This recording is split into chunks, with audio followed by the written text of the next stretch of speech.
The Concorde spire didn't look like a place where people died. It floated above Vera like a polished spearhead, all silver ribs and glass seams, catching starlight the way a blade catches flame. Inside, the council chamber was a perfect ring, tiered terraces stacked like amphitheater seats, each level built for a different shape of body, a different way of breathing. Representatives sat in disciplined silence while a hologram turned slowly over the central dais, painting the air with pale blue math. Commander Mara Kincaid stood at the edge of the human delegation platform and watched the numbers as if they were a threat that could be disarmed. The hologram wasn't a ship or a planet. It was a future, a model of the Karth Rift Corridor, a narrow transit lane choked with ancient debris. Tiny icons flowed into it, green for council monitors, amber for civilian traffic, red for hostile signatures. At the top of the projection, the predictive engine displayed a verdict with the casual confidence of gravity. Engagement outcome: human defeat. Time till collapse: 3.2 hours. Confidence: 97.4%. A ripple went through the chamber, soft, contained. Not shock. Not pity. Administrative acknowledgement. Like a report that a bridge would close for maintenance. A tall counselor with segmented eyes leaned toward the microphone in front of its seating alcove. Its voice came out smooth and amplified, translated into Mara's earpiece with no emotion added. Human liaison. You have reviewed the projection. Mara didn't blink. I've read it, she said. I wouldn't call it reviewing. Across the ring, faint chittering passed between two delegates. A warm-blooded species with moss-green skin turned its head slightly away, as though the word defeat had a smell. The counselor continued. Probability dictates preparation. To prevent destabilization, controlled engagement protocols will be enforced. The phrase landed like a collar snapping shut. A new list unfolded under the main verdict: restrictions, rendered in clean glyphs and translated in Mara's ear. No gravity well manipulation within civilian-adjacent vectors. No unauthorized alteration of council beacons. No improvised debris mass driving inside the corridor. No non-standard escalation outside preset engagement tempo. Mara's mouth tightened at the last line. Tempo. A war reduced to a metronome. She lifted her chin. And if the enemy doesn't follow your protocol? A thin pause. The counselor's eyes didn't change, but the chamber felt colder. The Threx Dominion adheres to rational doctrine, it said. They have done so for millennia. If deviation occurs, the engine will be updated. After the fact, Mara murmured. An advisor on the next tier rose, an amphibious-looking being draped in ceremonial sash. Your species is recently integrated. Unpredictability is a consistent factor. The protocols protect the corridor and the council's neutrality. Mara stared at the floating verdict until the blue light reflected in her lashes. No, she said, quiet enough that the translator didn't soften it. They protect your certainty. The chamber shifted again, a collective discomfort. Some species bristled, others leaned away, as if her words carried static. Then the lights above the dais dimmed, and a second image resolved beside the Karth Rift model. A tall, angular figure with a narrow face and eyes like polished stone. The projection carried a faint halo, signal delay, compression artifacts, yet the presence behind it felt immediate. High Strategist Vol Serik. Even as a hologram, he owned the room. Commander Kincaid, Serik said, his voice a velvet blade. I appreciate that the Council allows your species a front-row seat to its own education. Mara didn't look away. Funny. I was thinking the same about you. A few delegates made quiet noises, some of amusement, some of warning. Serik's lips moved into what might have been a smile on a species that smiled. The prediction is generous, he continued. 3 hours assumes you will organize your panic efficiently. Mara's fingers curled once, then relaxed. She kept them still at her sides. There were cameras everywhere, and some of them belonged to people who would love an excuse to call humans unstable. Serik's eyes flicked to the floating restrictions. The Council's protocols are wise. They prevent unfortunate improvisations. So I will offer you mercy within their framework. He spoke as if announcing a scholarship. Surrender your claim to the Karth Rift corridor. Accept protected status. Your ships will be escorted. Your trade will be monitored. You will be safe, so long as you remain small. The word small did more damage than a threat. Mara felt the heat rise behind her sternum, old, familiar, a memory of alarms and smoke. She'd learned long ago that anger could be fuel or shrapnel depending on how you held it. She held it like fuel. You want us caged, she said. Say it cleanly. Sarek's gaze sharpened. I want stability. The council chamber hummed with internal conversation, whispers, clicks, low murmurs translated into a dull murk in Mara's ear. The engine remained serene, its blue verdict untroubled. The segmented-eyed counselor tapped a control. Sarek's projection faded to transparency but did not vanish, as if the council wanted his arrogance present as a reminder. Human liaison, the counselor said. Oversight will be assigned to your vessel. Compliance drones will record all maneuvers. Any deviation will result in corridor sanctions. Mara's throat went dry. Sanctions meant more than punishment. It meant isolation.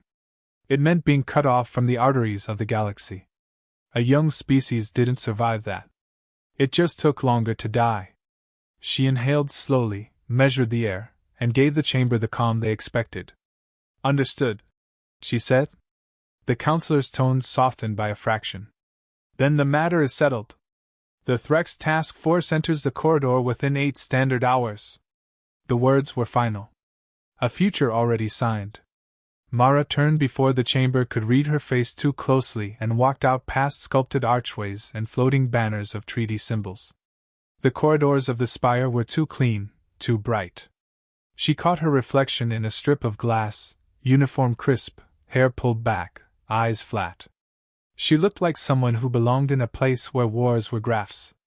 Outside the docking ring, the human frigate HSS Resolute waited like a clenched fist in vacuum. Captain J. Armin met her at the airlock. He was tall, tired around the eyes, and trying not to show it. Tell me they didn't put a leash on us, he said. They did, Mara replied. And they called it a seatbelt.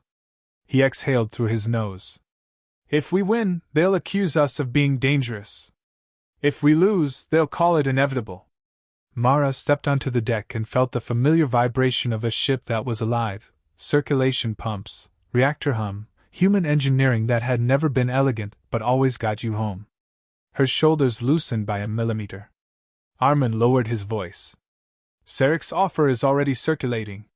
Some counselors think protected status is. He searched for the word. Reasonable. Mara's eyes flashed. Reasonable for who? They walked together down the passageway toward the briefing room. Crew members glanced at Mara with that restrained hope people offered a commander when they wanted reassurance, but didn't dare ask for it. Armin leaned closer. You're quiet. I'm counting, Mara said. Counting what? Mara stopped at the hatch to the tactical bay. The Resolute slipped away from the Concorde's spire like a thought leaving a crowded room. Outside the main viewport, the station's silver spine shrank, surrounded by a slow swirl of shuttles and diplomatic skiffs. Inside, the ship smelled faintly of coolant and coffee, human comforts with sharp edges. The corridor lights dimmed to travel mode, a soft amber that made faces look less tired than they were. Mara walked straight into tactical without ceremony. The room was narrow by council standards, built for bodies that bruised and bled and still kept going. A projected map floated over the central table, Karth Rift, a jagged line threaded through a fog of debris. Around it pulse markers, council beacons, civilian routes, and the inbound Threx vector in crimson. Captain J. Armin stood at the table with his hands planted on the rim. His officers formed a half-circle, waiting for the version of reality they were supposed to accept. Mara didn't give it to them. 3.2 hours, she said. That's the council's number. It's not a prophecy. It's an assumption dressed up as math. A murmur moved through the room, anger, fear, disbelief, all trying to find a place to sit.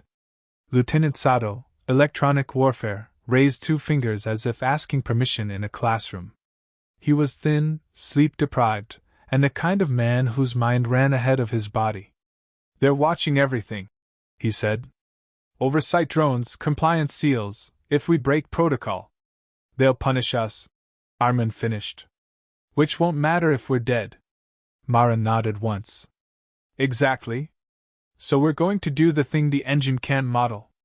Ensign Vale leaned in, eyes bright in a way that made Mara briefly jealous.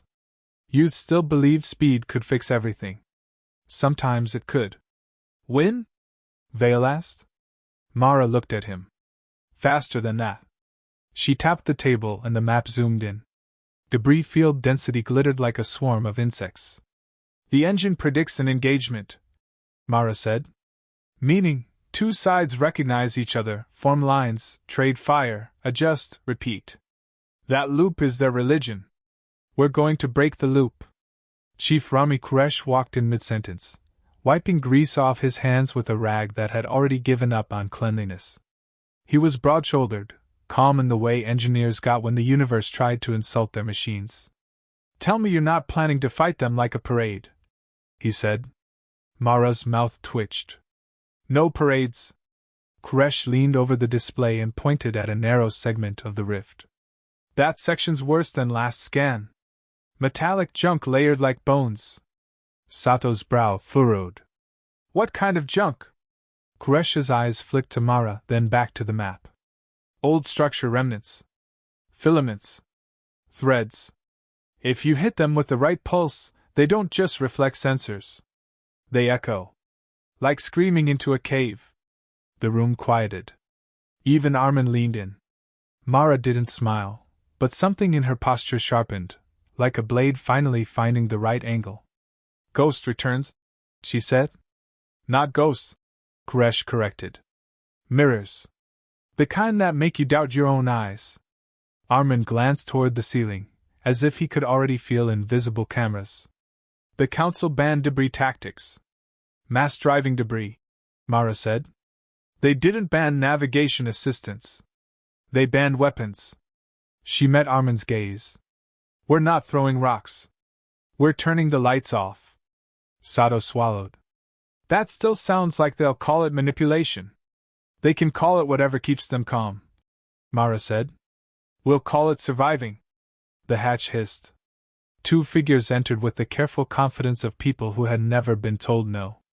Observer Dren came first, thin, angular, wrapped in formal plating that made him look like an insect wearing a judge's robe. A swarm of palm-sized drones floated behind him, silent and attentive. Observer Lee Ka followed. Avian posture, long neck, feathers that shimmered faintly where light caught them. Her eyes moved, not scanning for faults, but learning. Dren's translator carried an infuriating politeness. "Commander Kincaid. Captain Armin. Oversight presence is now active. Compliance recording has begun." One of the drones rotated and fixed its lens on Mara. Mara lifted her hand and waved at it with two fingers. "Hello?" Dren's head tilted, displeased. "You are aware that deviations from controlled engagement protocols will be reported to the Concord." Armin's jaw tightened. "We are aware." Lee Ka's gaze settled on the map, then on Mara's face. "The engine forecasts your collapse. Yet your ship is preparing with unusual urgency." Mara considered her. "Do you want me to be honest, observer?" "Yes," Lee Ka said, quick and clear. Mara gestured at the projected corridor. "The engine believes time behaves politely. It thinks wars unfold at the pace the Council finds comfortable. My species doesn't fight like that." Dren's voice sharpened. "Your species has not participated in regulated conflict. You lack discipline." Mara turned toward him. "We have discipline. We also have funerals." Silence hit the room like a door closing. Even the drones felt louder. Armin cleared his throat. "We'll provide you with our planned maneuvers for review." Dren nodded. "You will provide them before execution." Mara didn't argue. She had learned something expensive years ago. The easiest way to get past a locked door was to convince the lock it was still in charge. She shifted the briefing to a smaller projection, a standard plan, clean and obedient. Formations. Retreat vectors. Engagement arcs that looked like every other species doctrine. Dren relaxed by a degree. Acceptable, he said. Proceed. Li Ka remained still. That is what you will do, she said. Or what you will show. Mara met her eyes and gave nothing away. We'll do what keeps the corridor safe. Dren made a satisfied clicking noise and stepped back. The drones drifted to the corners like quiet vultures. When the observers left tactical, Armin exhaled. They bought it. They wanted to, Mara said. Certainty is addictive. Vale leaned close, voice low. If we blind them and cut the head off, we can erase them. End it. No survivors to come back later. Mara's gaze moved to him, hard, measured.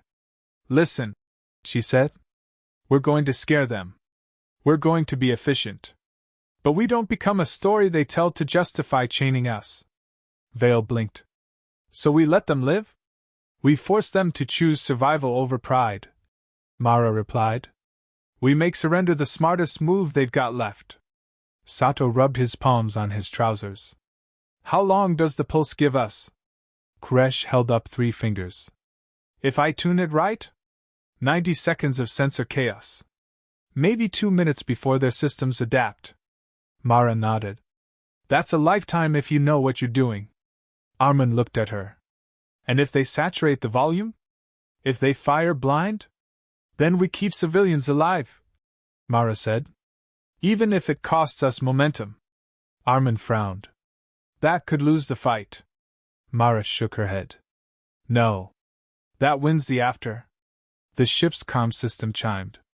A channel opened uninvited, council-wide broadcast. Vol Sarek's voice poured into tactical, smooth as poison.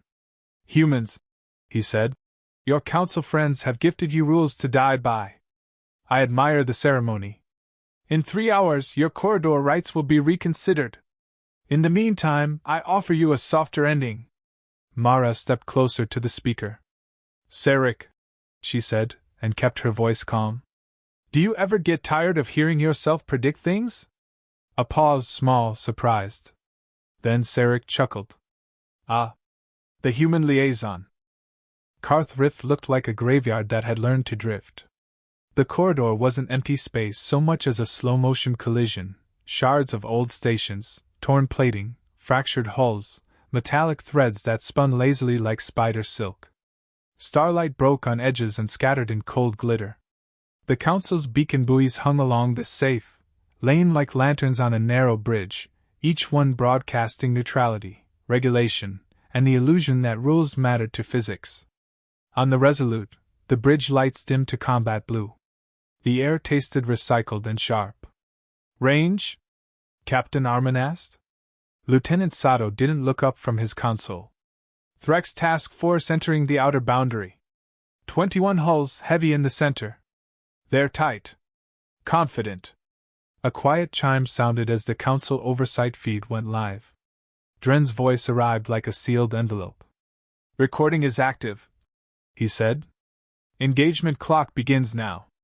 On the main display, the council timer started counting upward, sterile and public. A second, smaller counter glowed on Mara's wrist. Private, human, hungry. Mara leaned forward, elbows on the rail behind the tactical pit. All stations, she said, voice even. We are performing a textbook withdrawal. Several heads turned toward her. Vale frowned, then caught the faint tilt of Mara's chin. Trust me. Armin nodded to Helm. Execute. The Resolute rolled, thrusters whispering, and slipped deeper into the debris lane, away from the Threx, away from the beacon's neat centerline. To anyone watching, it looked like fear. To Mara, it looked like bait. Observer Dren will be pleased, Sato muttered. Let him savor it, Mara said. We're buying seconds. Outside, the Threx formation advanced as if on rails. Their ships were tall and angular, built for intimidation, dark hulls cut with harsh light. They didn't spread out. They didn't scout wide. They followed the human retreat, with the certainty of predators that had already counted teeth. A new signal cut across the comm band, Vol Sarek, broadcast on open channel, his voice perfectly measured. "Human frigate," he said. "Your compliance is appreciated. A dignified surrender will be logged in the Concord archives." Mara didn't answer. She watched the red icons tighten behind them, watched the Threx keep their elegant spacing. "Chief," she said. "Status." Koresh's reply came through from engineering, strained with focus. "Pulse matrix aligned. If I fire it too early, we waste it. Too late, and they're inside our throat." Mara's eyes tracked the map. The rift filaments, those ancient metallic threads, hung ahead in a dense knot, a region the Council labeled hazardous and advised against entering. The Threx didn't seem to care. They believed the corridor belonged to their prediction. "Helm," Mara said. "Hold course 3 more seconds." Armin glanced at her. "3? 3," she confirmed. The ship vibrated as microthrusters adjusted. Debris slid past the viewport like slow shrapnel. Dren's voice snapped and clipped. "You are deviating from the prescribed engagement lane." Armin's knuckles whitened on the armrest. "We're maintaining safe separation from civilian vectors," he said, careful. "We are observing," Dren replied. "Proceed with caution." Mara didn't look up at the ceiling drones. "Proceeding," she murmured, "with purpose." On her wrist, the private timer flashed, 2 minutes and 11 seconds since entry. "Now," she said. Deep in the ship, Koresh fired the pulse. The rift responded like a living thing. For a heartbeat, nothing happened, then every filament in the debris knot caught the electromagnetic surge and sang back. The sensors screamed. The tactical display fractured into shimmering duplicates as phantom signatures blossomed in impossible patterns. Sato swore, fingers flying. "They're getting ghost returns across the whole volume. Dozens, hundreds." On the forward screen, Threx targeting beams flickered, searching. Their first volley cut through space and hammered into emptiness, lighting up debris with wasteful fury. They fired again and again, chasing reflections. Mara's voice stayed calm. "They're shooting their own confidence." Vale stared at the display, pupils wide. "It's working. It's only working because they can't admit they're blind," Mara said. "Chief, give me 90 seconds. 75 if they're sharp," Koresh answered. 60 if they're lucky. "Then we'll be faster than luck," Mara said. The Resolute accelerated, slipping between slabs of dead metal. The ship's hull shuddered as proximity alarms chirped, warning of near impacts. This wasn't a corridor anymore. It was a needle's eye. Dren's voice rose, alarm edging into his translator. "Your thrust profile exceeds safe parameters. Reduce." Mara cut in. "Captain?" Armin didn't hesitate. "Ignore." The word hung in the air like a match struck in a vault. Dren's response came immediate and sharp. "Captain Armin, non-compliance will." Lee Ka's voice overlaid his for the first time, softer but somehow stronger. "Observer Dren. Their vector remains away from civilian lanes. Let them maneuver." A pause, then a reluctant silence. Mara glanced at Armin. "We have one ally who's thinking." Armin didn't smile. "We have a clock." Mara pointed at the shifting Threx icons. "Find the brain." Vale's fingers danced over his station. "Too many false contacts." "Not by signature," Mara said. "By behavior." She watched the Threx fleet like a pack. Confusion made most of their ships drift, wobble, overcorrect. One vessel, larger than the rest, held a clean line through the sensor storm, not perfectly straight, but deliberate, as if it trusted its own inertial map more than its eyes. "There," Mara said. Sato zoomed the display. "How can you be sure?" "Because it's the only one not flinching," Mara replied. "That's arrogance. And arrogance always sits in the center." Armin's gaze hardened. "That's the command ship."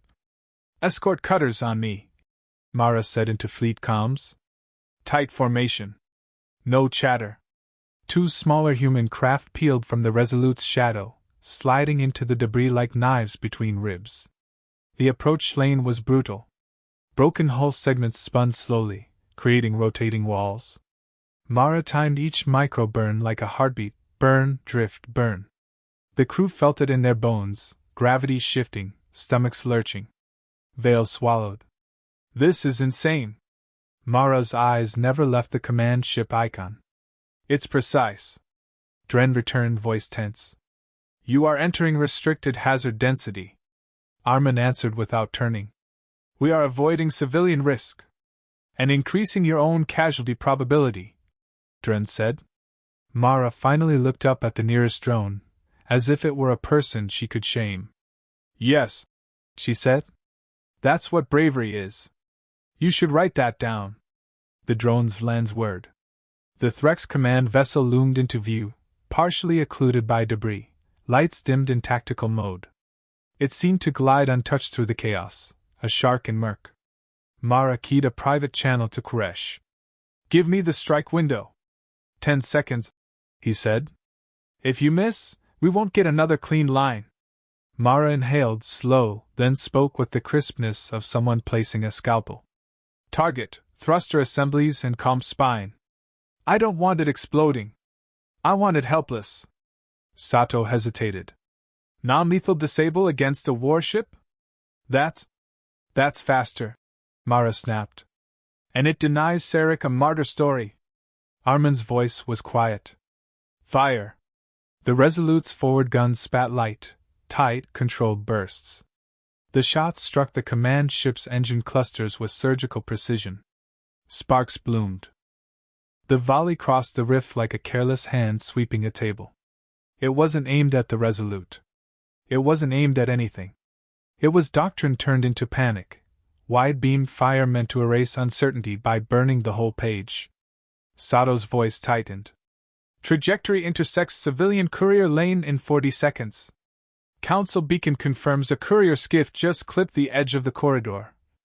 Armin snapped. Why is a courier there? Because the Council believes the rift is regulated, Mara said, eyes hard. Helm, commit. The Resolute surged. Warning tones stacked on each other, heat, stress, proximity. Outside the viewport, debris tumbled in slow rotation, indifferent to the human ship threading through it at a speed that felt obscene. Dren's voice burst in, sharp with alarm. You are entering prohibited intercept space. Reverse course immediately. Mara didn't answer him. She opened a narrow channel to Lee Ka instead. Observer, she said. That courier doesn't survive unless we take the hit first. Silence, then Lee Ka's voice came quietly. Proceed. Dren sputtered. Observer Lee Ka, you are not authorized to. Watch. Lee Ka cut in, and there was something like awe under the translator's calm. Mara's crew moved without hesitation. Vale threw drone telemetry to the tactical board, hands shaking with adrenaline. Drone wall ready! Deploy, Mara ordered. A cloud of small defense drones spilled from the Resolute's belly, dozens of metal bodies with heat sinks and point defense emitters. They spread into a shimmering arc between the incoming energy sweep and the faint transponder ping of the courier skiff. Point defense to maximum, Armin said. All batteries. The beam hit. Light flooded the bridge screens, white and brutal. Drones vaporized in bright flashes, heat blooming across the Resolute's forward shields. The ship shuddered as if struck by a giant hand. Somewhere in the hull, something groaned. Koresh's voice came from engineering, strained. Shields at 60. 58. Mara, this is cooking us. Mara's jaw clenched. Hold. Sato counted in a flat tone that kept fear from gaining shape. Courier is clear in 12 seconds. 11. 10. The Resolute pushed through the dying edge of the volley. Point defense lasers stitched the beam's scattered fragments into harmless glare. The drone wall collapsed into ash and sparks. 2. Sato said. 1. Courier clear. A soft chime sounded, Council beacon confirmation. The skiff's transponder winked steady again. Mara exhaled once, controlled. Break off intercept, she ordered. Back into the rift pocket. Armin's hands moved, the ship pivoting with a heavy grace. Behind them, the Threx fleet continued blind fire patterns, but their most dangerous sweep had passed. They'd proven what Mara already knew. When certainty died, they became reckless. Vale stared at the tactical display, breath shallow. We just saved them. Mara didn't turn. We saved our future. Dren returned, voice tight, righteous. This action is an unapproved escalation and a direct endangerment of Council assets. Compliance breach will be filed. Mara glanced at the ceiling drone like it was a fly. File it, she said. Include the part where the courier lived. A beat of silence. Then, unexpectedly, Lee Ka spoke again. Commander Kincaid, she said. The Council saw the intercept. They saw the courier survive. Mara's throat felt raw. Good. She refocused on the Threx. Their command ship still tumbled mute. The rest were scattered, half-blind, burning energy into the void. This was the moment where wars usually turned into attrition, hours of grinding while casualties piled up. The engine loved that shape. It could forecast it. It could bless it. Mara despised it. Phase 3, she said. Close the trap. Koresh came back on comms, coughing once like he'd swallowed smoke. I can move debris with mass driver charges, but that's close to banned. Not mass driving into ships, Mara replied. We're shaping lanes away from civilians. Navigation safety. Armin nodded. Do it. Explosive charges, tiny compared to warheads, detonated along selected debris chunks. The blasts didn't scatter chaos, they nudged it. A slab of plating pivoted, creating a wall. A broken beam rotated, opening a corridor. The rift became a maze whose exits Mara controlled. Sato's eyes widened. You're building a funnel. Mara's voice stayed soft, almost conversational. I'm building a decision. On the open channel, she transmitted once, clean and unmistakable. Threx vessels, she said. Your strategist is disabled. Your sensors are compromised. You are firing blind in a debris field. Continuing combat guarantees catastrophic loss. Power down weapons and hold position. You will not be destroyed if you comply. For a moment, the only reply was static and distant weapon fire. Then a Threx captain, voice strained, unfamiliar, broke in. Human commander, identify yourself. Mara answered. Commander Mara Kincaid, HSS Resolute. This corridor is under Council observation. Your blind fire has already endangered a courier. Stand down. A pause. The Threx captain's breathing translated into a low rasp. We have superior tonnage. We can still. You can still die. Mara cut in. Which is not the same as winning. Sato leaned toward her. We need leverage they can't ignore. Mara's gaze slid over the tactical board. Then give them their religion. She nodded to Sato. Run me a live counter forecast. Sato blinked. You want prediction? I want a mirror, Mara said. He moved. Fast. Human fast. Data poured in, Threx positions, debris density, energy expenditure, calm disruption, escape vectors closing one by one. Sato's screen filled with brutal math. He swallowed. I'm getting a hard result. Say it, Mara ordered. Sato's voice steadied. If they continue firing patterns for more than 4 minutes, their probability of collision, reactor breach, or crossfire destruction rises above 90%. Even if we stop shooting entirely. Mara opened the channel again. Her tone didn't taunt. It didn't plead. It simply stated reality. Threx command, she said. Continuing combat yields a 91% chance of your fleet's annihilation in 4 minutes. A murmur crackled through the Threx band, voices overlapping, fear and pride wrestling. Mara didn't wait. She selected one Threx cruiser on the edge of the formation, large enough to matter, isolated enough to target without collateral. She issued a single order. Disable shot. Clean. The Resolute fired a tight burst. The cruiser's engine cluster flared, then dimmed. The ship drifted, alive, weapons still but powerless to maneuver. Mara spoke again, quiet, certain. That was restraint. Don't force me into efficiency. A new voice pushed through, distorted by damage and rage. Vol Sarek, signal patched through some surviving relay. This is not war, Sarek hissed. This is improvisation. Mara leaned closer to the mic. It's adaptation, she said. You predicted ours because you needed time to feel in control. We don't worship control. We solve problems. Sarek's breath rasped. You are unstable. Mara's eyes narrowed. No. We're faster than your model. That's what scares you. For a heartbeat, nothing moved. Then, one by one, the Threx weapon signatures dimmed. Power cores throttled down. Ships held position in the lanes Mara had shaped, like predators choosing to sit because the trap had closed around their legs. Sato exhaled. They're standing down. Vale whispered, half laughing, half stunned. We did it. Mara looked at her wrist. 14 minutes and 38 seconds.